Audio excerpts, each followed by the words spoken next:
Hi, it's Ivy Slater, and welcome to today's Slater Success Live. For those of you who have been following us on here, on Her Success Story, the podcast I do, or slatersuccess.com, we have been doing amazing interviews with women leaders in cybersecurity. And this came about purely from my own. I want to understand more. I want to know more. When my insurance agent years ago said, "Hey, it's time to add cyber to your business insurance," I said, "Why and what?" And then on a personal level, I was hacked on a bank account and this, that, and the other thing. And I'm like, wait a second, I need to learn more. I need to know more. As leaders, I think knowledge is power. So I'm thrilled to introduce to you today my very, very special guest, Rosana Filingeri. So she is the VP of Business Development at Cybersafe Solutions. Cybersafe Solutions is a global managed security service provider that's called MSSP for those of you who are like me in the learning now, with a US based 24/7, 365-day security operations center that delivers advanced cybersecurity solutions to businesses like you and I, and larger and smaller, and all types of organizations. So I was so excited to talk to Rosana because we're going to be talking. She's VP of Business Development. She is young, she's fun, she's a whole different perspective on some of us older folks who are just trying to catch up. So Rosana, thanks for joining me here today. Hi, thank you so much for having me. I'm thrilled to have you. And listeners, as you jump in and scroll through, feel free to put any comments in the chat, that things that are, wow, this is resonating with you, as well as Rosana and I are here to answer any questions. So it's an opportunity to actually say, hey, I was always curious about, put that in the chat and we're here to serve. So Rosana, I have to start with, how did cybersecurity, like, how'd you get involved in this? Why you? Why now? What's this? How did this become your career path? Good question. So, if you asked me years ago what my career would be, I think the last thing on the planet that I would have said is a career in cybersecurity. It is something that I never really understood. It's an industry that, as many of us can imagine, has grown leaps and bounds. It's almost like day by day the industry expands.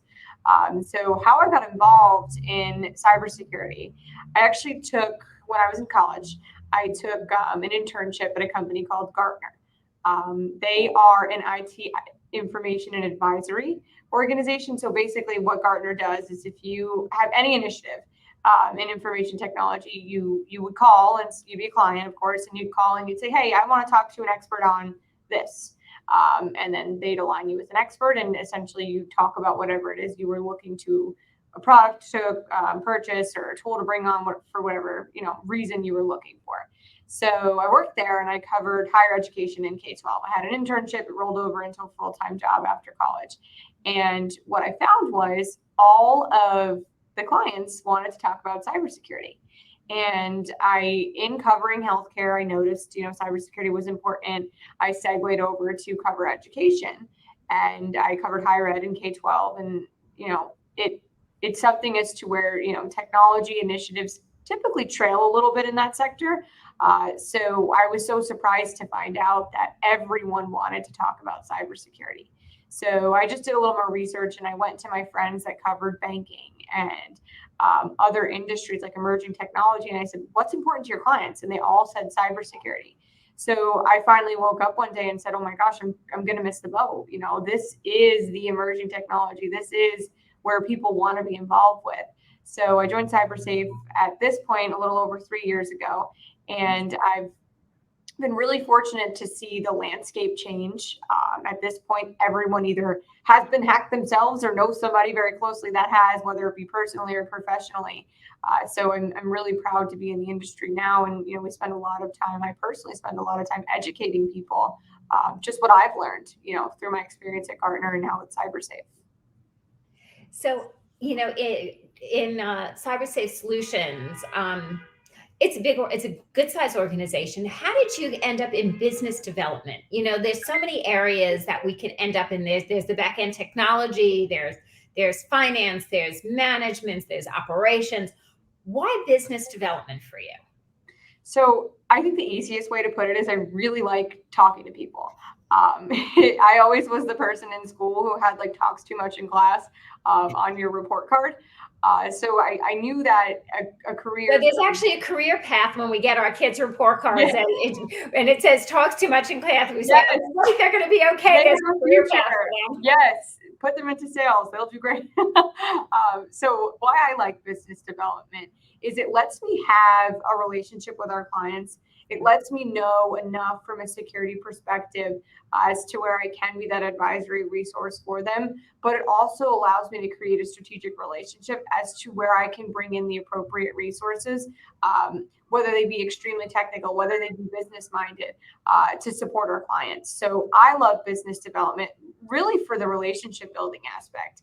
Cybersecurity is one of those things where it can be scary. It's really daunting to talk about the harsh reality that you could have been hacked already. You can be hacked right now, or you probably, will have something happen to you in the future. It doesn't have to be large scale magnitude, right? It doesn't have to be the stories that we hear about in the news.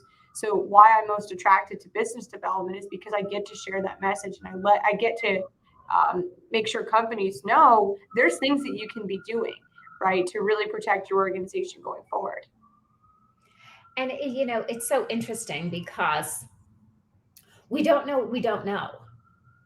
I was just talking to a client the other day who was navigating a 2+ week semi shutdown because of a hacking situation.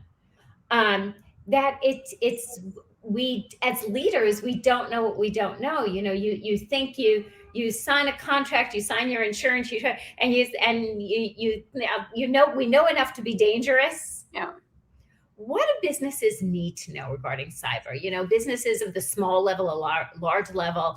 It's wild because now we have so much online, right? From everything from our kids in schools being online to businesses being online, our jobs being online. We're living this hybrid society. So what is the average layman? What are some of the things we need to know? So I think the first thing is just understanding that we are more connected now than we ever have been in the past. We are so reliant and so dependent on technology, and we will continue to be well into the future. So what I want to make sure everyone knows is cybersecurity is not an IT problem. It's not an IT issue to solve. It's a business issue, and it requires attention from business leaders, business stakeholders, executive leadership, the board of directors. Really, everyone needs to have an understanding of what cybersecurity is and what it means to a business. I'm really fortunate that at Cybersafe, we support the small, mid, and large enterprise. So, we understand what the problems or what the hesitations or concerns may be on a smaller scale, but we understand them on a larger scale as well. And the message that I would give to these organizations, regardless of size, you're up against the same exact threat actors as you would consider some of the largest organizations in the world. The difference is the time, money, and resources that you dedicate to addressing them. So step one is understanding what that looks like. Every business leader should know, the same way that they understand their finances, they should know where they're inheriting cyber risk from. And if they're not talking about it with their leadership, with their information technology, whether it's internal or an outsourced help desk, that's a conversation that should have happened yesterday, right? Really understanding what your risk looks like, but most importantly, what can happen in the future if there is a cyber event? How prepared are you if it does happen? And how will you know, right? Do you have it's funny because, what's coming to mind as you're talking to me is, understanding where our risk, like where we're vulnerable, like where, and every piece of leadership, you're always looking at risk factors, right? In any form of business. Yet when you're saying like, what will happen if or when, right? I'm getting this image of fire drills from when we were kids, right? When we were in school, we used to practice for when there's a problem. But I wonder how many organizations actually have that methodology down of if and when there's a problem, this is what we do first. This is right. Right. Stand up from your desk, and stand a straight line, walk along the walls, whatever it is, like a step by step versus like, oh my God, who do we call? What do we do? Right. It starts a few steps before that. So where it really starts is who calls us, right? How do we know when something's happening? In the example you just gave, we knew well, when we were doing our fire drills, we knew that there was a fire because the fire alarm went off, right? We had a plan in place for when it did. We oftentimes equate cybersecurity to things like that, right? So we use an example a lot, which is an alarm system. All of us likely do some very common things when we leave the house. We close the doors, we lock the windows, we turn that alarm on to say to us, hey, if somebody tries to get into my house, successfully or unsuccessfully while I'm away, I can feel comfortable knowing my alarm will go off, right? It'll tell me, we can send the police, we can go ahead and investigate that. If you didn't have that alarm and you were on a month-long vacation, you could find out that someone broke in when either your neighbor called and said, why is somebody taking all your stuff out of your house? Or when you returned and nothing was there. The same exact thing is required for businesses from a cybersecurity perspective. You need to have that monitoring, just like that alarm system, to know, is someone in your house? Most importantly, you need to work with a provider that can let you know what to do and how to quickly contain or remove that, right? That alarm tells an adversary or a threat actor there's limited amount of time here. The same thing is required for businesses, because truly you can't prevent someone from getting into your house. If they are that dedicated, they'll do it.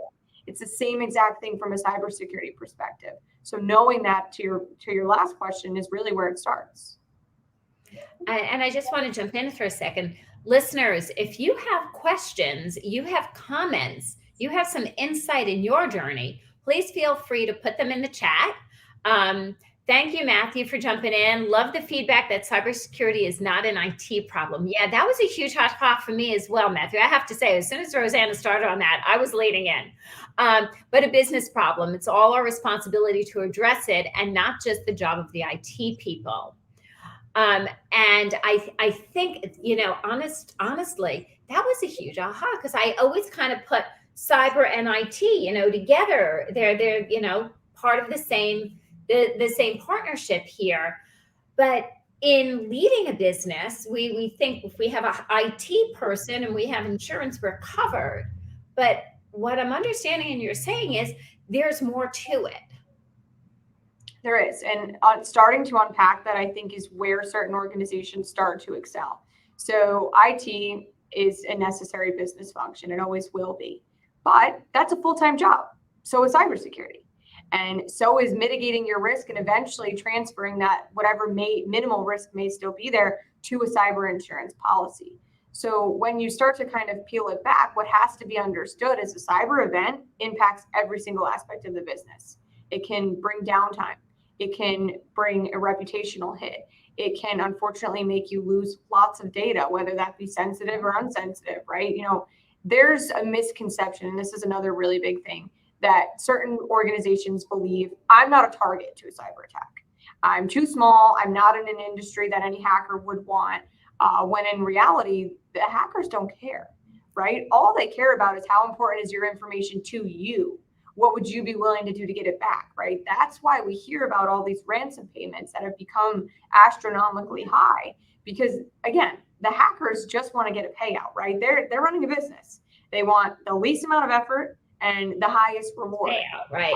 Right. And I love how you put this, that they are running a business. They're hacking as a business model.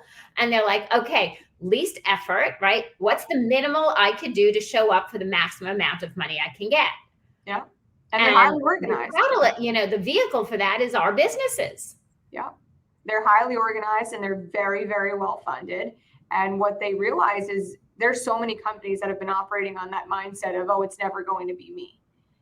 We are really doing everything that we can from a cybersafe education perspective to make sure that folks know we don't want it to be you, right? Here's what we can do to take a proactive approach to security, because being proactive is what saves organizations. You can't prevent it all. I told you, there's absolutely no way that you can prevent 100% of anything from happening. But what you can do is have timely detection, so companies can know in real time, like I was saying, is somebody in my house? If I had 100 or 200 days, which is the statistic of how long a threat actor typically spends in an organization, if I had that amount of time in your house, I would find every single thing that was important to you. It's the same thing, right, for businesses. If we can reduce what's called that dwell time and we can put in reasonable and appropriate cybersecurity measures, that's where we can make a significant difference. And there's so many things that businesses can be doing that really don't cost much, right? Have a strong password policy, have a plan. But then there's also those proactive things like that continuous security monitoring that they can have as well. Yeah, and I think, I love what you're talking about as a plan, because I talk business plans with people every day. It's part of the basic things of what I do is, what's the growth strategy? What's the plan? What are your marketing plans, your sales plans, your financial plans? What's the plan on expansion? This is what I do. Yet, how often are the leaders or the leadership team talking about a plan to protect your data, to protect your organization from in the cyber area? And I've touched hundreds of businesses over the years, and I'm not hearing these conversations go on. Right. And we need to be. It's part of a growth strategy. So when a company thinks about what they want to accomplish for a year, what's your most important thing to you? A lot of the times it's growth, a new product, a new stream of revenue, right? These are the things that we hear about. Imagine how much a cyber event can impact that. Or say they want to go out and open a new office or buy a new technology that happens to be expensive. We need to protect our investments. We need to protect our strategy, our strategic vision, because a cyber event can halt all of those things. It can stop all of those things. It could close a business down. Yeah, and it's interesting that you just mentioned, we bring on new, in the past year and a half, every organization has brought in new technology. Oh. Okay, we've had to. It doesn't matter how large or small your organization is. If you're a small business, if you're a global corporation, okay, we've all brought in new technology because it's how we have done business. In that, we understand that everything you bring in, right? Every door you open is a door that's vulnerable. Yep. And then how do we educate ourselves around that, and what do we do about it? So it starts with understanding what's there, right? Every business I know of, every business we all know of had to change due to the pandemic. They function differently. They have new technologies. And what a lot of companies haven't done is said, how much has my risk changed, right? Understanding that there are new threat vectors. You don't have to truly know, you don't have to be a cybersecurity expert. You just have to know what your risk is, and you have to be business minded enough or strategic enough to say, I need to bring in somebody who does this every day. I need to bring in a security expert who can advise me on where I need to go from here. That's one of the biggest conversations that we've had, because now we're, in a lot of cases, starting to see the other side, right? People are going back to the offices. And unfortunately, due to these extremely high security risks that had to happen at home, or, people said, get working. I don't care how you do it. I don't care what you do. I need my people to work. And security was an afterthought. Now, unfortunately, that afterthought is actually bringing these security concerns back to their corporate environments, back to that corporate infrastructure. So the first thing that every single business can do is know your risks, assess your risks. There are things called cybersecurity risk assessments. You can do them in your organization. And if anybody has questions on those, we could talk about those. And it can say, here's my baseline. Here's where I sit today, and here's where I need to go into the future. That, I think, is the most important part. But it actually, I really should say, it starts before that. You need to create a culture where cybersecurity is part of the day-to-day. The biggest thing that I encourage every business owner, like you're saying, large or small, to understand, every single person that works for you has a responsibility when it comes to cybersecurity. They can be an employee that comes in for 1 hour a week, right? They still have a responsibility to know they're the first line of defense, right? That term's been thrown around a lot over the last couple months or even last year or so, but it's true from a cybersecurity perspective. Hackers target the user. They target the person who's on the computer every day, having communications, because they know, we're vulnerable. We can be tricked. A lot of the times we're in a rush, right? So if they want to trick or get into an organization, we have a joke, the easiest vulnerability to exploit is the human. So it's a lot of the times it's as simple as just sending over an email. And I've seen this is real thing that hackers do. Hey, you were anonymously exposed to COVID. Fill in your info, tell us, your name, your social security number, and then we'll give you this attachment that you can download and we'll tell you who this person was. How many people, especially in the height of the pandemic, were worried about that? And they said, oh my gosh, I have to let my family and my loved ones know what had happened. And these threat actor groups were exploiting a global pandemic. So that's a significant magnitude. Just imagine day to day. How many times do people, oh, here's an order. Here's the schedule for the Rangers or the Islanders, or whatever it may be. Exactly. Matthew's asking, sure, what is the best way to approach educating a small team? And when we talk about small businesses, so often small businesses are on small budgets. And so you have a small team, a small business, and a limited budget. How do we start educating the as what you're saying, Rosana, are the users, the me and the 100 other me's out there who are on the computer so many hours a day doing a lot of business, Zooms or Teams or this or that? So I think there's two avenues that really businesses should go down. The first of which is putting a cybersecurity policy and multiple policies really in place for an organization that tell users what's acceptable and what's unacceptable, right? So it starts with making sure users know they have to have a strong password, right? They can't reuse their passwords on multiple websites or corporate accounts. It's making sure that they know not to click on an attachment that they don't recognize, or even to think twice when clicking on a legitimate attachment from a legitimate sender, right? How many times have we heard, oh, my trusted business associate got hacked, and then I became uncompromised too because of it, right? So it's making sure they know what they should be doing from a policy and procedure standpoint, but it's also having these conversations as to where they know it's okay to ask a question. It's okay to let your information technology team or your security team or even your executive leadership know. The worst thing that a business can do is get their employees in trouble when they click or when they engage with. I mean, how many of you have heard of those emails where it's like, please go buy these gift cards and send them here, where they pretend to be somebody within a company's leadership? Employees need to know that they have someone that they can talk to and they won't risk losing their jobs, because the moment that we can create that security trust is where we can make the most impact. If a user can report it, if a user can talk to the right folks timely, that's where we're really going to be able to mitigate the amount of damage that a threat actor can do.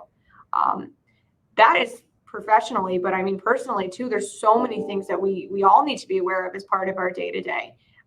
Turn on multi-factor, right? Everywhere that you can. Okay, slow down on share a little bit about multi-factor. So I love you giving us so much information, but let's remember, like for me, like I'm the layman. So turn on multi-factor, what does that mean to the average business if we don't know about it? Good question. So businesses can look for a corporate solution for multi-factor. Some platforms have it. Basically what it is it's a security setting that you could turn on. So when you type in your password, you need another method of authentication. So it can say, when I type in my password, send me an email, and then that email will have a code. Or it can say, send me a text. Right. So you can most people have that on natively, like through their banking apps. You can turn that on all of your other accounts as well. So you can use it on your social media accounts. You can use it in the workplace. If you're a user that has a question on what types of security practices you should be following, all I suggest that you do is ask. If the conversation is being had and you're not a part of it, this is the perfect opportunity to learn more. And Carol is asking, how many times share passwords and the word password is used in a subject line? And that's... Can you share a little bit more about that? Because I could tell you, like, I know in our system we use I'm not going to say names, but we use the systems. Yes, we use the system, people. Anybody who knows IB knows there's a system. We use the system, and I can share specific passwords with specific team members based on what they need access to. But there's so often that, people like, oh, I need to get in here. How do I get in? Yeah. And we quick. We're fast. We want to get everybody moving. Let's go, guys. Of course. I mean, I think that's one of the biggest problems that is out there, right? Everybody wants ease, everybody wants efficiency, and they do not want to be slowed down for absolutely anything. Unfortunately, when it comes to protecting our business, we do need to take a little bit extra time. In doing so, we need to engage with proper security measures. So the thing that I encourage people to think about is if we all had a shared password, whether it be corporate for my company or any other company, it's like having a master key. We don't all have the same lock on our door at home, right? If we did, it'd be so easy to get inside of that to anybody's house. So when you think about a password, you want to have the most complicated key as possible. So it's hard, if not impossible, to get into an organization, right? So what we suggest to do is have a passphrase, right? Write a sentence. So you can say, I love LinkedIn Live. You can put capitals, you can put spaces, you can put special characters into there to make it difficult. The next thing that you need to do, like I was saying before, is turn on that multi-factor authentication that allows you to need 2 steps to get into your organization. That is one of the biggest things that can protect you and really, really reduce your risk. Think about it, right? If it sends a text message to a phone, the threat actor would first need your password, then they'd need your phone, right? So I told you guys it's very, very hard to eliminate all risk, but these are things that you can do totally for free that really, really help a security program. And I think as we think about it as human beings, right? There is risk in everything we do. Some people, are, I'm afraid of flying, I'm afraid of this or that and the other thing. And then other people look at it and say, and what about walking across the street there so that you can get hit by a car, right? So it's a matter of, we're going to cross the street. We're going to leave our homes. We're going to go, right? We're going to put our masks on, stay, and go out into the world, and we're going to be careful, right? We're going to mitigate our risk. And I love that how you're positioning it, because it's such a parallel to what we're living in layman's terms of what can we do to make things a little bit easier, a little bit safer. Before we start winding down, anybody else, if you have a comment, a question for Rosana, this is the time to chime in. Also to let us know, and we're going to keep the stream going as we close out the LinkedIn Lives, and Rosana and I will be continuing to check in. If other questions and comments come up, put them into this chat stream, and we're going to be there to reach out and answer. Definitely reach out to Rosana on LinkedIn. She's active, obviously, because we're on at LinkedIn. And ask questions. I always say knowledge is power. I didn't say that. 100 people have said that. But knowledge is power. So if you don't know and don't understand cybersecurity, you could do what I did and do an entire series around it so Ivy can learn, so I know more, because I want to be educated. Matthew's asking, what's your favorite success story? I love that question. What is your favorite success story that you've navigated with client?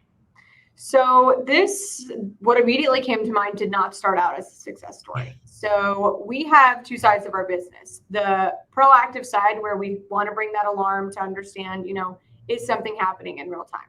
We have a side of our business that is reactive, which you can think about as the police, right? We call that incident response. So when somebody does have a cyber event happen to them, when they get hacked, they can call a company like ours to say, hey, I need your help. I need to get back up and operational. I need you to investigate what happened here. I need you to get me working again. So we met an organization through that model of incident response, and they had reached out and they said that they had a very, very large ransom payment. They were a small organization, $1 million ransom payment to pay. That's what the threat actors were looking for, and they were fully encrypted and not operational. We came in and we assisted them with incident response. They fortunately did have a strong backup to their data, so they did not need to engage with the threat actor. A lot of the times when you get hacked, you kind of get a score of like having poor security with the threat actor groups, so they come back again. So what we were able to do was put in the proactive monitoring, right? So we said going forward, we're going to turn on the alarm, so to speak. What ended up happening in this company was 6 weeks later, they came back again. As we've seen to be standard when these things happen. The difference this time, they were seen in real time and they were eradicated from their environment before any damage could happen. So that's the difference, right? Of seeing something in real time and getting them out. So to me, why that was such a success story was because if we weren't there, they could have been in the same exact fate as they were the first time. The same amount of money, the same amount of resources, the same amount of downtime or more could have occurred going forward. So I was really fortunate that we were able there to see that. We were also able we were there to give them recommendations going forward to say, here's where we need to improve. Here's the process we need. Here's the tools we need. Here's the procedure that you need to put into play to really, really reduce that risk.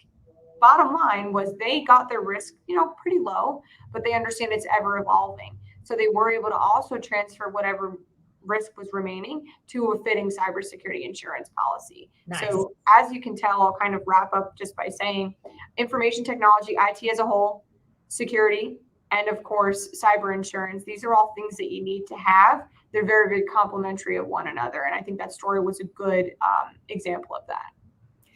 So Rosana, how can our viewers know more about you, reach out, connect?